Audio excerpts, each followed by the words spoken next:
Buckeye fans, welcome into another episode of the Buckeye Breakdown Podcast. Anthony Moeglin here, running solo with you live from Las Vegas, Nevada, as we recap day one of the Big 10 Media Days that took place today. And it was a very eventful day with a lot of great conversation had between the commissioner of the Big 10 Conference, Tony Petitti, and a number of different teams that got the chance to speak today in front of all the media members who made their way out to Vegas today. And there were so many different major themes that kind of took place today, kind of at the grand scale of the Big 10, talking about conference realignment's always a topic of conversation, but a big one today was the reimagining of the college football playoff, what it could look like in the future, because last year being year one obviously was, I think, accepted by many as a very positive option for the playoff, extending it to 12 teams, but not perfect, definitely not a perfect solution. So a ton of great conversation surrounding that, and you heard it right from the top. Tony Petitti spoke very candidly about his thoughts on a lot of that stuff. Also, everyone's thoughts around the NIL world, right? We got some really great perspective today from a number of different programs, right? Ohio State obviously was the headliner today. Obviously, they had a good group of players, and obviously Coach Ryan Day spoke, but also along with them was Illinois. Brett Bielema took the stage for a little bit. Rutgers, Indiana, Maryland, Nebraska, along with Ohio State. So a good mix of different perspectives, teams in different scenarios, teams in different situations, given their thoughts on everything. And one of the big consensus thoughts, and one that I know everyone listening to this show feels, is that the Big Ten's in a great spot. It does feel that way. Everyone here confidently spoke that, hey, the Big Ten is no longer the little brother to the SEC. The Big Ten is the back-to-back reigning national champions, and in the last two seasons, they've had three of the four national championship teams that were competing to hoist the trophy. A stat that I took down that Petitti mentioned in his opening remarks was that a Big Ten team played in 8 of the 11 playoff games last year. That's pretty strong, and just always a good representation of what is coming out of this conference. And the addition of some of the Pac-12 teams that came in: Washington, Oregon, USC, UCLA.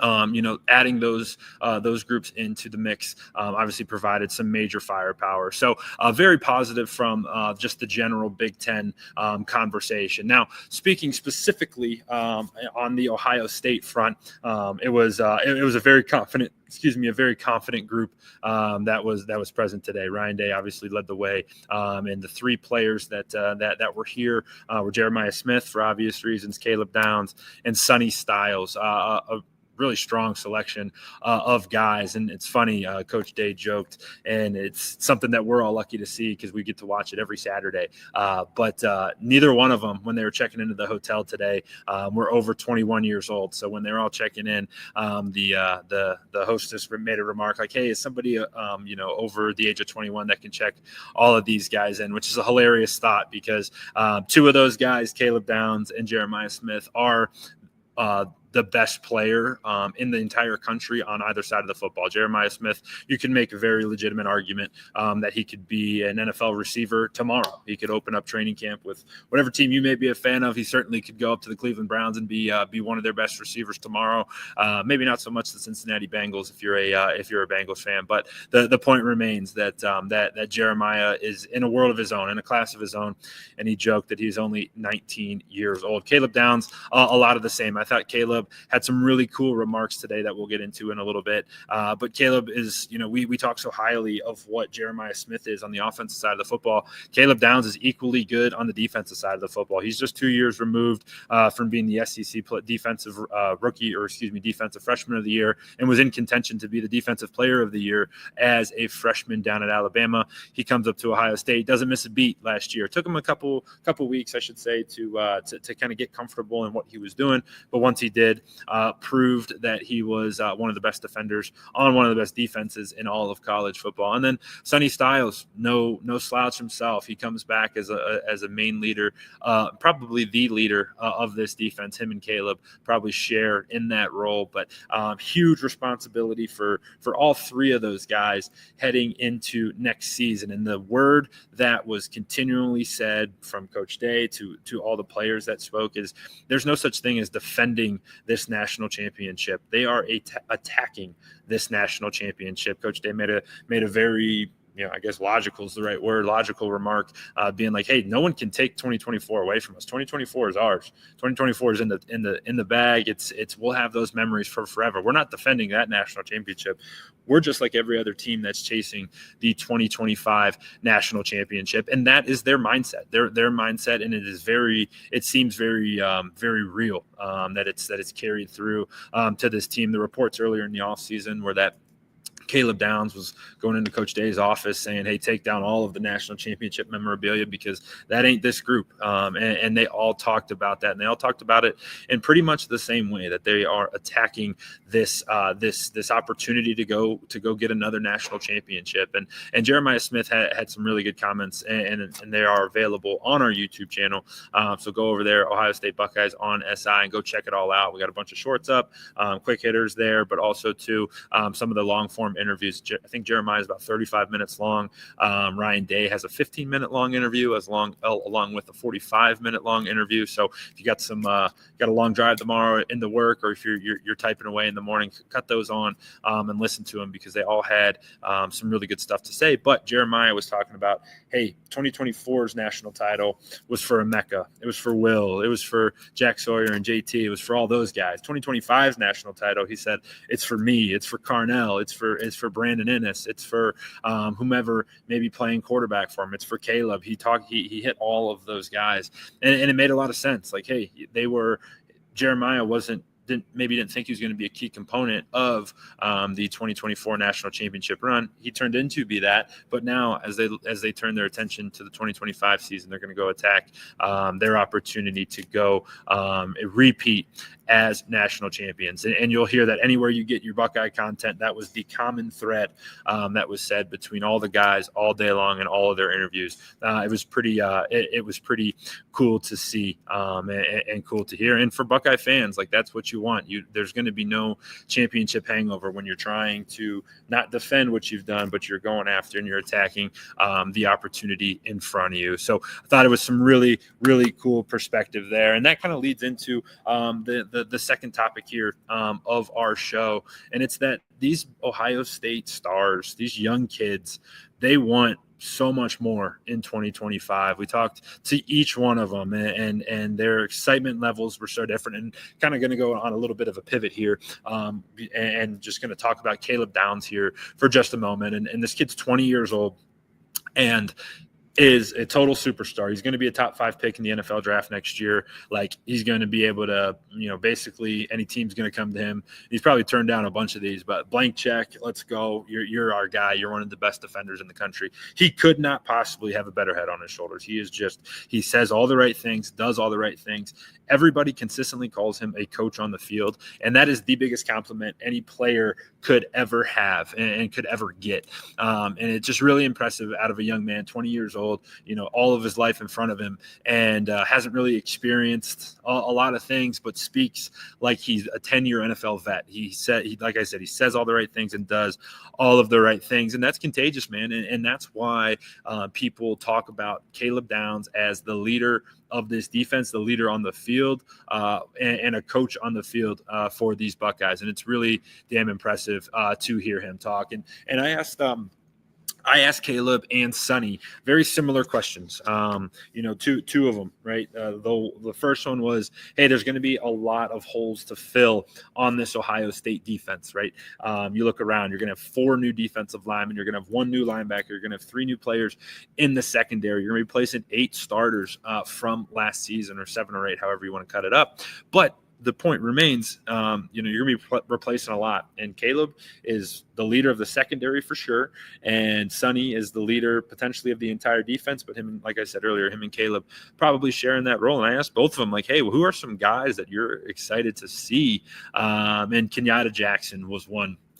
That was a name that came up from both guys. Kenyatta's had a fantastic offseason. Coach Dave remarked about the impressive offseason that these guys have had. He said they had a good spring because he made a point of this. He initially said they had a great spring, and he pulled it back. He said, no. They had a good spring. They had a great summer. So that means that in my mind is pretty positive and makes a lot of sense. You played football till January 20th, and then they had practice on March the 1st, right? That's a month and a half. That's like 5 weeks in between your last game and spring ball. That's not a lot of time. So the fact that they had a good spring, fine. You had a great summer. They were recovered and ready to go. But all reports are pointing to Kenyatta Jackson as being a guy that's ready to go and ready to get his turn, to be the next guy, the guy who replaces JT Tuimoloau, the guy who replaces Jack Sawyer, and makes a difference. Caden Curry was another name that popped up by both guys, and that was one that our partner on this show, obviously not on tonight, but Kevin Weike had mentioned a couple times that Caden Curry is a guy that we both love, right? He just feels like he bleeds scarlet and gray, and is a guy that being an Ohio State Buckeye means the entire world to him. So two guys that popped up for Caleb. Caleb mentioned Arvell Reese playing at the linebacker position, and that's one that personally I'm excited to see. He's a Cleveland kid, obviously a Clevelander myself, so excited to see what Arvell brings to the table. But the thing about Arvell is that he's like a freak athlete, right? He is, 6'4". He can jump out the gym. He can make all the play. He can run, jump. You can do anything you want. And now he's going to get his chance to do it on the field. And that's really exciting, standing next to Sonny Styles, who's going to be that heart and soul of the interior of that defense. And then on the flip side, Jeremiah Smith obviously is going to lead the charge. I'll lead the charge on the offensive side of the ball. He made a funny comment today in one of his side interviews that he said it straight face. That's one thing about Jeremiah that's really damn cool is that everything he says he means. He doesn't. Coach Day made a comment today. He's like, you don't have to read between the lines with Jeremiah. He's going to tell you how he feels, and whether you like it or not, he don't care. And he was very straight-faced in an interview saying, yeah, I know I'm going to get triple teamed next season. I know I'm going to get double and triple teamed, so it's going to be important for the rest of the guys to make big plays. And that's what it's going to come down to. And Coach Day talked a little bit about the offseason that Carnell Tate and Brandon Innes have had. And how they've not only gotten better physically and as football players, but they've also improved their leadership too, which is really big. Jeremiah said the same thing. He goes, my biggest challenge this offseason has been to come out of my shell, to become a vocal leader. And they have challenged him to do that. He said that in the weight room, Coach Mick challenges him every day to be that vocal guy, to say what he's thinking, to get his team fired up, because everyone looks to number 4, whether he likes it or not. Everyone's looking at number 4 because he's the best player in the country. That's just what it is. Had a really cool interview with him that I really hope you check out. If you don't want to watch the whole thing, I cut up a couple of the fun clips. But he admitted that he does believe that he is the best receiver in college football. Not breaking news to anybody. I don't think anybody would argue it. Kirk Cignetti was asked today by Adam King, who, if you're watching this show, you've certainly seen Adam's work, and I would encourage you to go check it out. But Adam asked him what it's like guarding or trying to game plan for Jeremiah. And Cignetti was like, you can't do it. He's a freak. He said something along the lines of it's impossible. He's a freak athlete, which we all know out of number 4. So really, really cool. But it was just really awesome to hear these young stars talk about the future, right? They've basically said, and Sonny put it very bluntly, he was like, yeah, we put that championship away. Like, that's in the past. It's gone. We don't even think about it, talk about it, because all of our mindset is on 2025, and it's going to happen right away. It's going to happen, right from the jump, and they're going to have to take on the Texas Longhorns in the first week of the season, 37 days from right now. They're going to have to take on the Longhorns, and it's a rematch of the semifinal, which is going to be an awesome game, an amazing atmosphere, and one that certainly all of Buckeye Nation is fired up for. So I kind of bled that conversation into the final thing that I wanted to hit on tonight. But the Buckeyes personnel questions, right? There's a lot of them, right? You look on the defensive side of the ball, like I said, 4 new defensive linemen, 1 new linebacker, 3 new players in the secondary. Then you look on the offensive side of the ball, you're going to have 4 new players on the offensive line, 3. A lot of guys got some tick towards the end of the year. But then you're going to have a new quarterback, 2 new running backs, and a new tight end. So there is going to be new players everywhere. And the first place to start is at the quarterback position. Obviously, that was one of the first questions that was asked of Ryan Day. The competition, the quarterback competitions was open, and it's going to start on, the first day of training camp, July 31st. And frankly, it started well before then.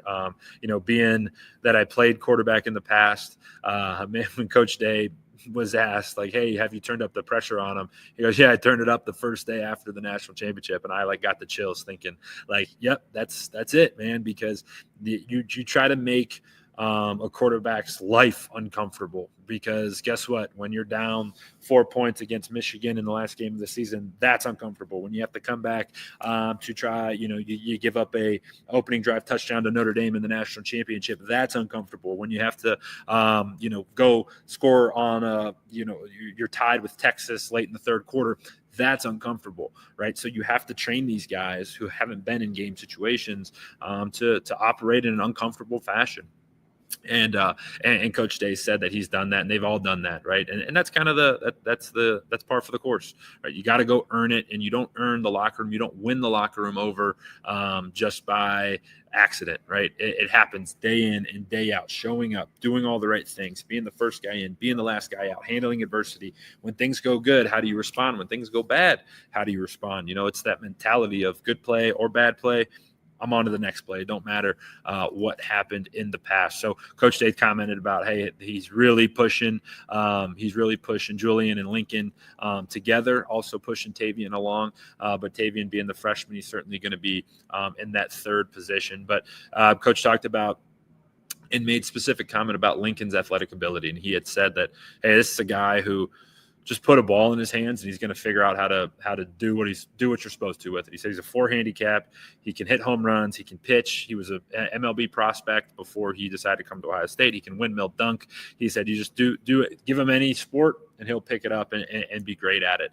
So he could bring an element to Ohio State's offense that really hasn't been seen since, the likes of maybe Braxton Miller, probably not the same type, but maybe even a little bit more than Will Howard brought to the table from an athletic standpoint last season. But the other side of it is Julian Sayin, who brings that live arm, right? He may be a little bit undersized, but that ball jumps out of his hand. That's going to be the key next year, is making the right decisions, delivering the ball on time and on target, and seeing what happens with it. So obviously the conversation starts there, and then it goes to the backfield, right? Who are going to be the running backs? And Coach Day talked today about how important the running game is. Like, everyone today just wanted to know, hey, how's Jeremiah doing? What's Jeremiah been up to? How's he progressing?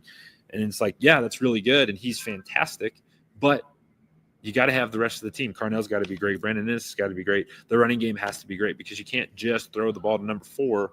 That's a recipe for disaster, right? So really cool to hear that, but just figuring out what's going to be in that running back room and how they're going to establish a run game and what kind of run game they are going to establish. And some of those guys up front that are going to be replacing Josh Simmons, obviously, who played left tackle, got good news from him as he's getting first team reps with the Minnesota Vikings, which is awesome. Seth McLaughlin as the center. Donovan Jackson, who was kind of bouncing around, played right guard at an all-pro or all first team Big Ten level, played left tackle as a, first team All-American level. And all 3 of those cats gone, right? But because of the injuries last year, a lot of guys got some extended reps. Tiger Shabola, obviously, Luke Montgomery, Austin Saravolt, a couple names that have popped up. And Coach Day made a big point to mention Austin Saravolt and his development throughout the offseason. He's really taken that next step of, hey,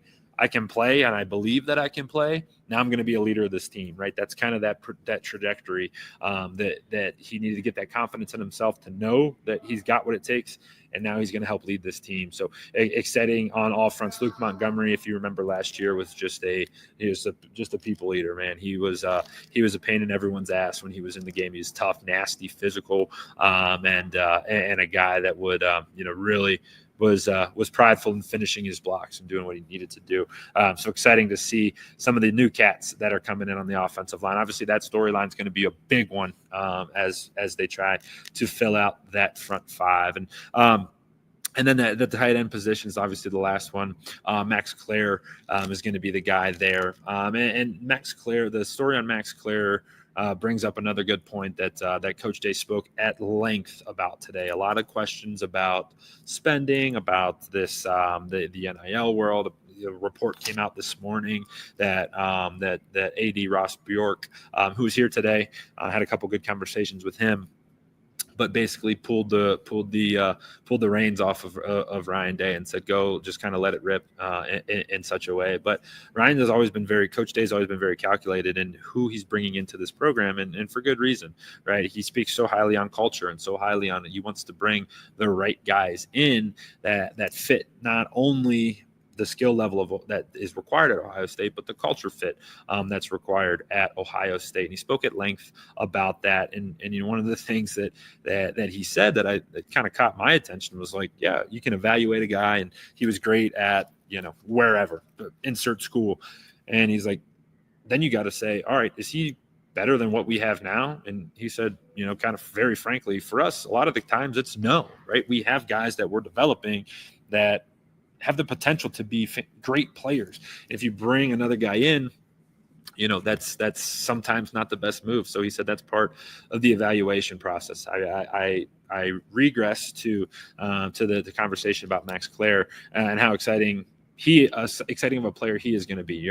We joke on this show that we love tight ends, and we were big G. Scott fans last year, right? But I do think Max Clare is going to bring an element to this offense that, with a young quarterback, and I swear to you, young quarterbacks love throwing the ball to the tight end, right? The tight end's always a safe space. Thrown to the tight end is always a great option for a young quarterback, and they always tend to find it, right? Look at rookie quarterbacks, look at freshman quarterbacks, all of it. They're throwing a fair amount of footballs to the tight end. But it goes back to the Jeremiah Smith conversation. If all the attention's on number 4, right? If number 4 and number 17, Carnell, are getting covered up, right? Where are you going to go? It's going to be Brandon Ennis. It's going to be Max Clare. It's going to be a running back out of the backfield, wherever it may be. So some new faces there on the offensive side. We already covered a lot of the defensive guys, but the two other names that I wanted to kind of touch on were the two coordinators, Matt Patricia and Brian Hartline. And Coach Day spoke at length about both of them. And I'll start on the defensive side of the ball with Matt Patricia.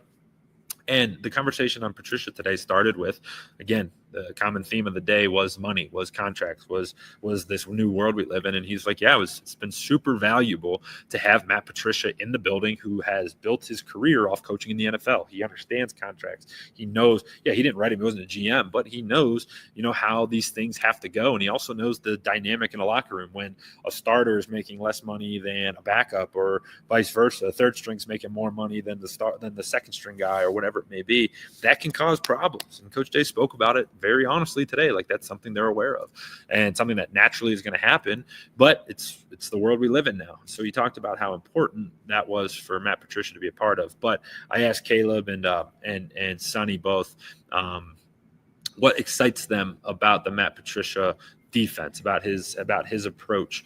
And I don't think it's going to be very different. Sonny said it best. He goes, Caleb said it best. He said, defense is defense at the end of the day. And a lot of the stuff's going to be very similar.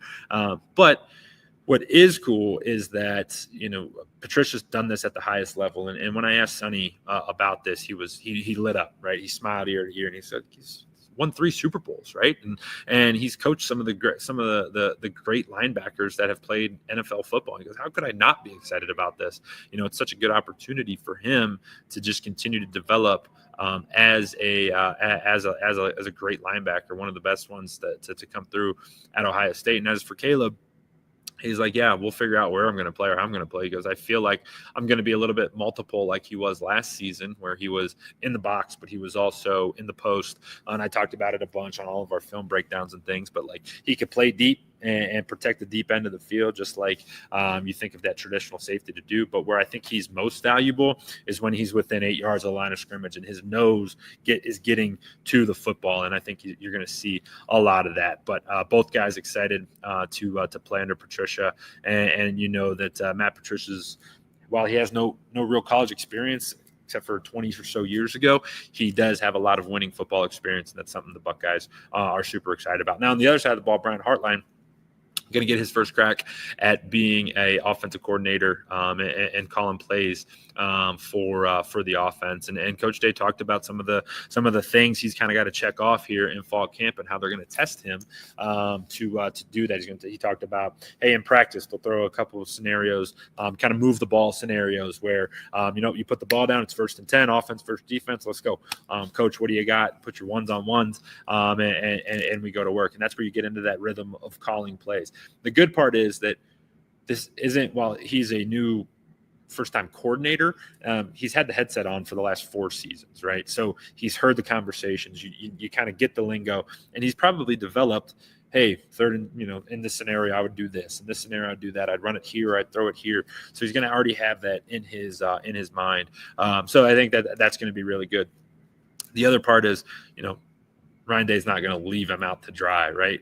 This is going to be a very collaborative effort, much like it was last year with Chip Kelly, where, maybe things were a little clunky early on and they got better and better and better. And then all of a sudden you get to the playoffs and, whomever was calling plays then, whether it was Day or whether it was Chip, it was starting to click, and it clicked really damn well, and it got going. So certainly some excitement there. And I wanted to ask Jeremiah if he was excited that the wide receiver coach was calling plays, because when push comes to shove, when the wide receiver coach is calling the plays, it's going to be a pass, and for good reason for the Buckeyes. But yeah, we'll certainly see how that shakes out. A lot to unpack as the offseason kind of trudges along. But today was Buckeye Day here at Media Days. Really cool to be out here, and really it's a thank you to you guys watching, supporting our channels, and mostly heading over to our site and reading some of our written work, kessi.com/college/Ohio State. You've never been there, head on over. I'm gonna have some stories up tonight.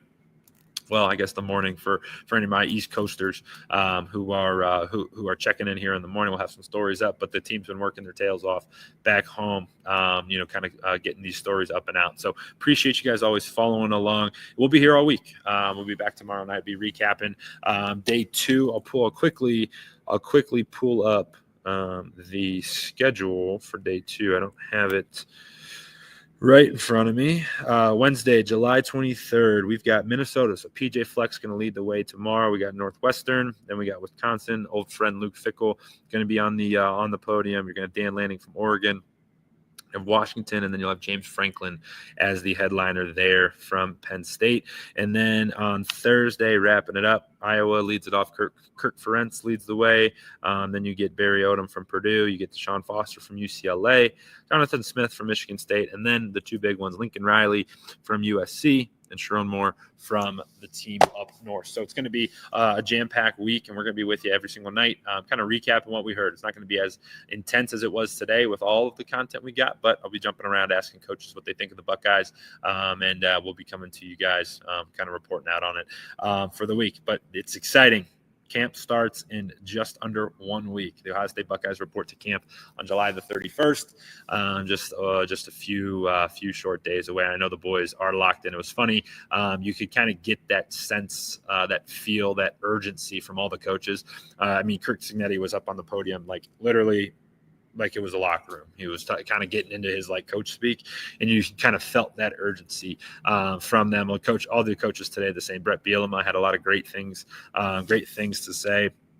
Greg Schiano, former Buckeyes defensive coordinator, was awesome today. Just some really, really cool stuff. And they all had really, really great things. So if you got any opportunity to go check out our Ohio State interviews. I encourage you to do it here on the YouTube channel. If you want to go check out some of what the other coaches said, I highly recommend it because there was a lot of good stuff, not just about Illinois or just about Indiana or just about whomever. A lot of good stuff kind of all around. So go check it all out. But most importantly, make sure you like and subscribe to our channel. Make sure you're checking out all of our work. So like I said, I'll be back tomorrow with a recap of day 2 of Big Ten Media Days, and we'll be chugging right along. But appreciate everyone jumping in and hanging out with us. And until next time, I'm Anthony Moeglin here on the Ohio State Buckeyes on SI YouTube channel.